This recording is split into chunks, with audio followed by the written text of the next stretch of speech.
Hi everybody, it's David Fleming here from the Toronto Realty Group, and welcome back to this week's Pick 5.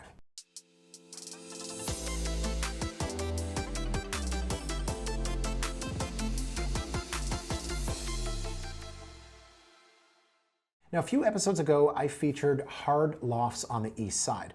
Actually, they were hard lofts in Leslieville. As a matter of fact, 4 of the 5 of them were on Carlaw Avenue. It could have been a 5 out of 5 and just done hard lofts on Carlaw Avenue. Today, I want to look at soft lofts. Now, what is the difference between a hard loft and a soft loft? Great question, thank you. I asked it. A hard loft is something that is converted from a previous space. So think about an industrial building. Think about a printing factory. Of course, they're the printing factory lofts, or a garment factory, the garment factory lofts. The toy factory. Yeah, it sounds like there were a lot of factories that became beautiful lofts. Well, that's because not everybody wants to live in an apartment style. When you think about what a loft looks like and picture a movie or picture your favorite character from a TV show, you think huge ceilings, you think brick walls, you think timber beams. That's what a hard loft is. Now, a soft loft is something that is made to look like a loft. Not to be confused with, let's say, the Tip Top Taylor building. That's a hard loft because it was converted, but it's a different style. It's not brick and beam, it's like concrete. Well, it's that Art Deco style where you have those big fluted columns, for example, or mushroom columns, if you will. The soft loft is built from the ground up. It is made to look like a hard loft, and it was a huge fad in sort of the mid-2000s leading up into the mid-2010s. So what a developer does is essentially say, people love lofts. Let's take the features that we can recreate, not brick and beam, but let's have high ceilings, picture windows, exposed concrete, maybe concrete floors that are epoxied with a smooth finish, exposed ductwork. I don't know if I just said that, I'm losing my short-term memory. But the point is, there are a lot of features of a soft loft that are made to mimic the hard loft. And another one will be sort of open concept. So today I want to take a look at 5 one-bedroom soft lofts throughout the downtown core. We're going to start, well, back on Carlaw Avenue, where we were a few weeks ago when we took a look at hard lofts. Now, 319 Carlaw Avenue, Unit 607. This is $499. It's been on the market 141 days. You can see price change. They've dropped it marginally. But that long on the market tells me, well, it's probably the price. Now, this is 520 square feet. Price at $499. It's $959 a square. Doesn't have parking, doesn't have locker, doesn't have a balcony. Today we're not as concerned about pricing. We're looking at soft loft features, try to determine whether or not this is the right space for you. So the first thing I see here, big open concept, picture window, concrete. That's got the soft loft vibe. When you look at a living room, and you might just say, well, it's a couch and a table and a TV. Yes, but this is a big difference from your typical apartment style. And I think, again, high ceilings is another loft feature. The problem with high ceilings is that, let's say you have a brick and beam loft and you've got a 12-foot ceiling because it used to be used as a factory. If a developer was to build condos today, they can't waste that kind of cubic footage or that kind of height. A developer will be given a maximum height, and if they're going to build 12-foot ceilings, and this is simple math, say you've got 4 stories at 12 feet, okay, that's 48, right? So say 48 feet. You're allowed to build 48 feet. Now let's say how many stories could you do if you did 8 feet? Well, now it's 6 stories. It's just simple math. It's building a lot more units, and it's a lot more square footage to sell. So having said that, you'll typically get in a unit like this, say a 9-foot ceiling. So I look and I see a big picture window, floor-to-ceiling glass, concrete ceiling, 9-foot ceilings, and then open concept space. But because this is a small one-bedroom, 520 square feet, we're going to look at the layout and say, well, okay, what are we liking? What are we not? So you've got room for dining table. That's great. Your kitchen at least has a little bit of an island, okay? You can see around the corner here, this is where you get into that junior one-bedroom. If you don't have a wall, is it a bedroom? It's not meant to be rhetorical, right? Everybody's different when it comes to that definition. So some people are going to call this a bachelor. To me, a bachelor is when the bed is essentially the living room or part of the living room. Here you can see it is off to the side, but it is open concept, so I'd call this a junior one bed. So 520 square feet, guys, going through this one pretty quick. Not a ton to see, but I like this building. I like this location. I mean, I think price aside, if this was somebody's entry-level first-time condo, and there you can see the party room, a little ping pong table, it's probably never used. Just picture one guy sitting there waiting for a friend to play ping pong with. That's probably me in high school. And there you go, you've got a nice rooftop terrace. The amenities are pretty good in this building. There, that just screams soft loft. Now this here, the Wrigley Lofts, screams hard loft.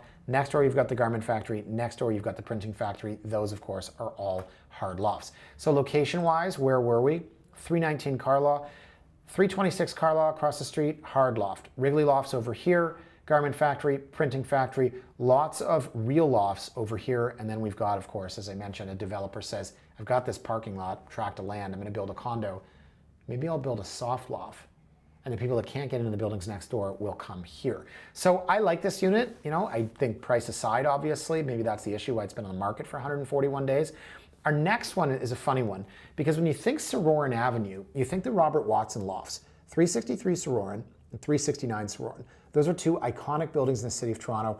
Both of them are hard lofts. Now, of course, one of them has an addition on top, so you have the soft loft portion in the hard loft building. Figure that out. Not unlike the printing factory where you've got, I think it's 4 stories of hard loft and then 3 additional ones on top.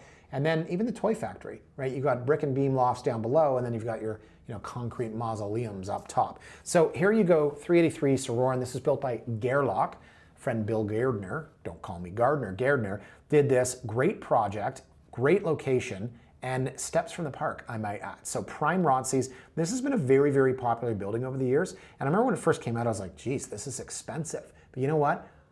This building has held its value. And this developer, Gerlach, as I mentioned, they're doing 2 of them around the corner in Leaside right now. I think they did 1414 Bayview, and then Gerlach has the Leaside Commons underway. So they've done a lot since they did the first project here at 383 Sorauren. So concrete ceiling, big picture window, floor to ceiling glass, open concept space.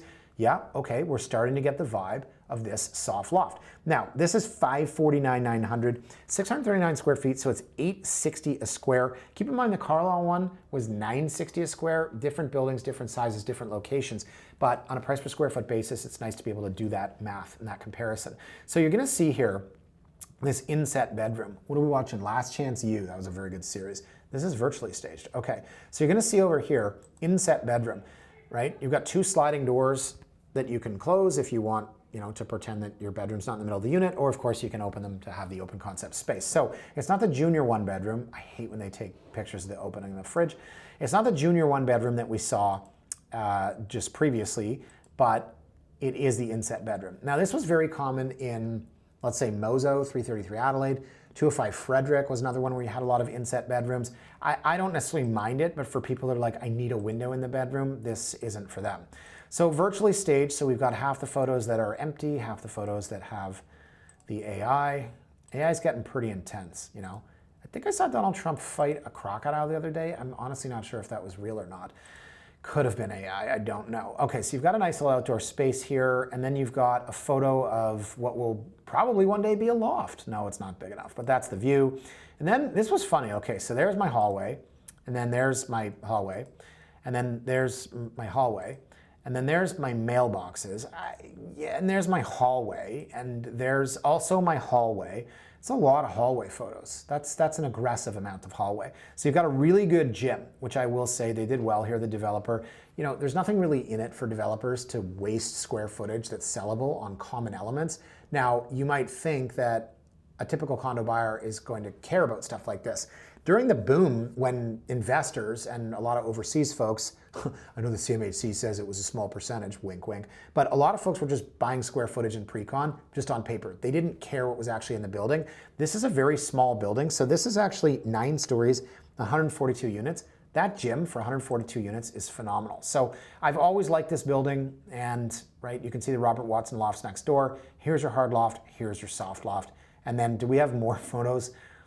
Just an aggressive amount of photos of the exterior of the building. No, that's it. Okay, can we see the lobby again? All right, the next one here, 130 Rusholme. This is another friend. For a guy who has no friends, I'm saying I got a lot of friends, but this is Chris Bibby's listing, beautifully represented here. This is very, very pretty. It's been on the market a few times. Now it's $649 for 702 square feet. Would somebody please buy this? Guys, this is that math can't be right. Yes, this is $925 a square foot, which again, sounds like more than the one I just showed you. But Rusholme, it's a small building. This is only 7 stories, 47 units. It's called the It Lofts. It's kind of a silly name. I probably made fun of my blog many, many years ago. But if you're looking for that sort of next level 1 bedroom, this is it. And by next level 1 bedroom, I mean, I want something that's different. I want something that's not just, cookie cutter. Take a look at the photos and you see what I mean. This is a really, really nice unit. Now layout-wise, right, I mean finish-wise, super sleek. Layout-wise, I love all the built-ins here. Center island, we've got the Ames chair. I didn't actually know what that was until a client told me many years ago. I was like, you spent how much on a chair? And then it was like counterfeit Ames chairs. I just got in this whole situation. It really, it's not really my jam, right? I'm just a little guy collecting vintage hockey cards. What do I know about chairs? Okay, so we've got our gas range and, you know, living dining. So lots of built-ins. Living dining, they've kind of put it all, you saw the 2 desks there, kind of made it all into one big living. So to each their own, right? This kind of feels like a single guy place, but you definitely have the room if you're a couple or a single female, because I'm going to typecast, because guys are stupid, they would just eat in their bed. But I ate at my IKEA coffee table for the first 6 years of my condo living career. But yeah, you've got the space out there, they just haven't used it that way. So the 2 chairs here, I kind of feel like I'm waiting for a haircut. Got the bike happening, you got the den, standing shower, got a photo of the view. I mean, it's kind of a silly photo, I get it, but it's showing that you're not staring at another building. You've got trees outside, you've got houses outside. I think the photo is important. So there you are. That is 7 stories, 47 units. It's on Rusholme. Let's go to that location just so you know. This is College Street. So if you want to live in this area, there's almost no condos. And if there are, right, College Street, you think about what, 456 College, this old building with, you know, electric heat, like, the reason this is unique, and when I said this is sort of next level, is if you don't want to live right downtown and you don't want cookie cutter and you're like, I want to live, I don't know, on College Street, for example, where are you going to live? How many condos exist there? It's not like City Place picked up the traveling circus and moved over here. So I really like this unit. I think there's a ton of value in this. And as I mentioned, they just reduced to $649.9. So I think that's a really, really good buy. Okay, so moving along here, we're going to go to, 109 Ossington. Okay, not to sound old, but back in the day, do people still hang out in Ossington? I went for lunch with Alex Brott there to a place called Lunch Lady. Boy, I'm name dropping today for a guy who has absolutely no friends, let me tell you. Okay, so yeah, I think Ossington, and I think back in the day when it was like, really dating myself, it was like the Richmond and Adelaide nightclubs, and then you're like, we're too old for that. So then you go into like College Street, you'd be like, yeah, we go to lounges now. And then you kind of were like, let's go to dive bars, and you go to Ossington. It's probably still the scene there. I did when I ventured out there to have lunch with Alex C, and I'm definitely too old. I was actually stopped at the border of Ossington, and they're like, excuse me, sir, you're too old to hang out here. So 109 Ossington, and the building's called 109 Oz. I think they ran out of names that day. But here you go. Again, soft loft, big open concept space, concrete ceiling, big picture window, floor to ceiling glass. And you might be like, okay, well, this is kind of the same as everything else that you've showed us. I mean, yeah, like what else can you do? Could have done an exposed duct here. I never liked the exposed duct work. I always thought, there's a joke among developers. They must have been like, hey guys, so buyers right now don't want us to spend money putting up drywall. They don't want us to box around the ductwork, and they don't even want flooring. They just want jagged concrete. They must have laughed all the way to the bank when the soft loft fad came. Now, this is upscale, this is classy, it does have a floor, right? It's not jagged concrete, but it's got a mix of the apartment style and the loft style. And you know, maybe it's just a concrete ceiling, and you'd be like, David, this is literally an apartment with a concrete ceiling. Yeah, a high ceiling, floor ceiling glass, a concrete ceiling. That's what a soft loft is. And you can see the CN Tower. So I like this unit. It's $775,000 for 765 square feet. So we're $1,013 a square. It's a bit up there. Again, you know, this is probably a $1,200, $1,300 a square foot unit back in the day. But for now, it's a tough sell because it's $775 for a 1-bedroom. Oh, that's so cute. I hope they get this thing moved. $775 for, you know, quote unquote, just a 1-bedroom. That's virtual staging, right? You're thinning the buyer pool out. But like I said with Rusholme, if you want next level, you don't want cookie cutter, and you want something that's cool, that's unique, that's got more space, right? You can't do better than this. So I would say, just like I showed you at Rusholme, you're looking out over houses, you're not looking out at other buildings. So I'll show you the map. I mean, I'm pretty sure you know where Ossington Avenue is. Let's go to the actual photo of the building. There you go. So this is, did I say this? 6 stories, 67 units. So I love these, you know, boutique-ish buildings. Here you go. I think you know where Ossington is. Yes, back in the day we used to hang out there, and it was like, why did we come here? It's dirty and gross and everything's cheap. Oh, this is what people do now. Oh, this is what people, oh, it's a dive bar? Is that what it is? Got it, got it. got it. Can I just get married now so that I can go have kids and be miserable in my basement? And that's actually kind of what happened. So yes, Ossington, we're too old for it. You must be this old or lower. Let's go to one more here, guys. Oh, this is a good one. Okay, 954 King. This was built in 2000. It's 4 stories. It's 148 units. It's in King West, and it's a loft. So the name of it, of course, is the King West Lofts. No, it's called the King West Village Lofts. So this is an iconic building, 954 King. Everyone knows this. They know the Electra Lofts, 1029 King. Then they know 954 King. Both of them are 2-story units. I think Electra Lofts is 6 stories total, and this is 4. So this is 779.9. It's 815 square feet. It's 956 a square. It's a 1-bed plus 1 2-bath. So we're kind of cheating here when I said we're just going to look at 1-bedrooms. This is next level, but this is very nicely done. So it is a loft because you have the concrete ceiling, you have the floor to ceiling rise, and you have 2 stories here. So back in the day, oh man, there should be a counter for how many times I say back in the day. What's a synonym for back in the day? Previous to before, these were among the hottest lofts in King West in the day.